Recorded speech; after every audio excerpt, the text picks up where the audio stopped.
Parti. Bonjour Niki. Bonjour TV5. Avant de présenter une société, alors je vais la filmer tant qu'à faire, hop là, qui s'appelle Taxibit. Ouais. C'est une application iPhone. Oui. Et Android.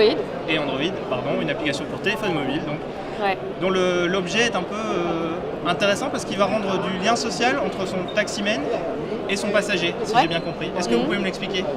Alors en fait l'idée c'est qu'on crée une marketplace entre le chauffeur et le passager.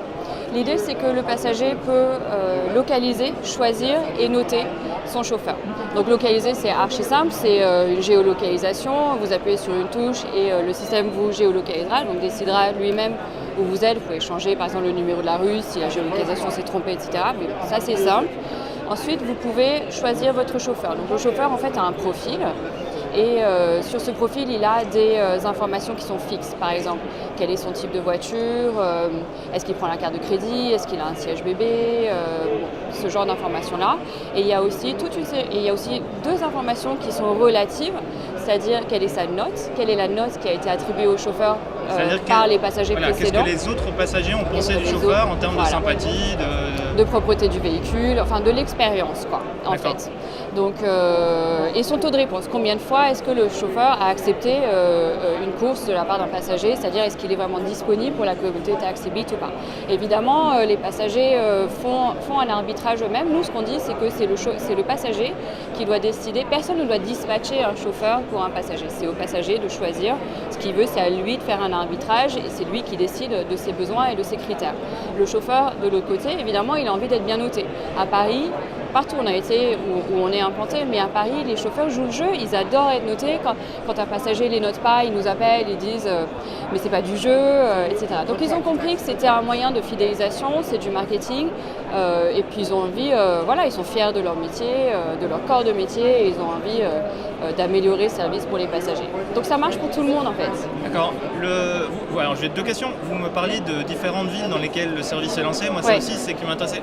Vous êtes ici sur le web 2012, vous êtes à Paris, l'application est disponible à Paris, c'est la seule ville en France, mais vous êtes déjà ouvert, parce que vous êtes une société internationale, vous êtes déjà ouvert dans différentes villes du monde, comme, allez-y, expliquez-moi. Alors en fait on est une start-up grecque, on a commencé à Athènes en mai 2011, et puis depuis quelques mois on a un développement à l'international qui est très agressif, gentiment agressif, mais agressif.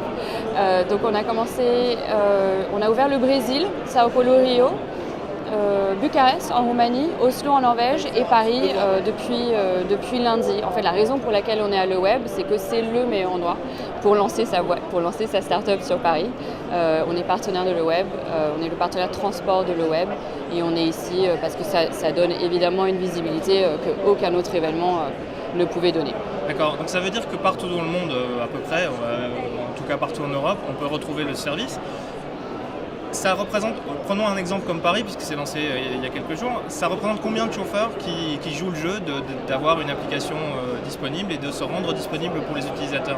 Alors Paris, c'est beaucoup trop tôt pour dire, on n'a pas d'objectif évidemment, on ne dit pas on veut un maximum de tel nombre de chauffeurs, on a un minimum de nombre de chauffeurs pour que le service soit viable et le service est viable, ça fait longtemps qu'on a assez de chauffeurs pour pouvoir lancer au grand public, on attendait juste l'occasion du web.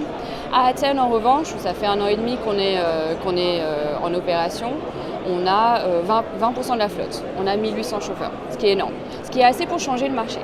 Ce qui est assez pour que les gens se disent ah bah tiens, il y a une autre expérience de taxi qui est possible, c'est pas obligé de stresser à chaque fois que je prends le taxi peut être une expérience plaisante et agréable. Alors une dernière question, l'application elle est gratuite pour l'utilisateur, donc pour le passager du taxi. Quel est le modèle économique de Taxibit alors? Alors Taxibit est gratuit au téléchargement pour les chauffeurs, pour les passagers, pour l'utilisation gratuite pour les passagers.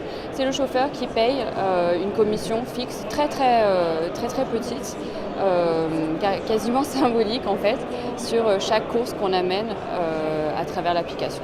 D'accord. Ça veut dire aujourd'hui que vous travaillez essentiellement avec des taximens indépendants ou avec des grandes compagnies également? On travaille avec des taximans indépendants. Les grandes compagnies demandent l'exclusivité aux chauffeurs. Les chauffeurs ne sont pas autorisés à travailler et à avoir des courses d'autres façons que par la compagnie avec laquelle ils travaillent. Ce qu'on est venu combattre ouvertement. Qu'est-ce qu'on peut vous souhaiter alors pour les mois à venir? D'autres ouvertures, d'autres capitales, d'autres villes?